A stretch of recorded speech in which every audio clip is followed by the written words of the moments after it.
how to find alternative routes on Google Maps. So if you want to find alternate routes on your Google Maps, then what you need to do is first make sure that you have a stable internet connection. After that, you need to open up your Google Maps, make sure that you've logged into your account.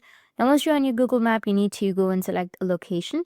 Like for example, in my case, I'll go with a location which is right here.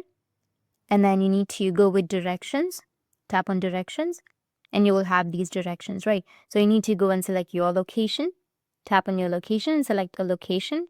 Now, after selecting your location, as you can see that you will have alternate routes right here on Google Maps. So a route is here, which is with the blue ink, and the other one is with the light blue ink, which means it's the second route. You'll have different routes right here on your Google Maps.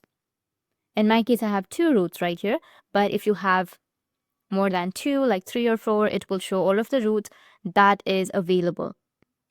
Or you can also just go with the 3 dots, which will be on the top right here, and then you need to tap on options. And under options, you need to go and turn on the option of avoid tolls, avoid motorways, and avoid ferries. And now you need to go back and you will find more alternative routes on your Google Maps. That's it. And if you have any questions, feel free to comment below. Thanks for watching.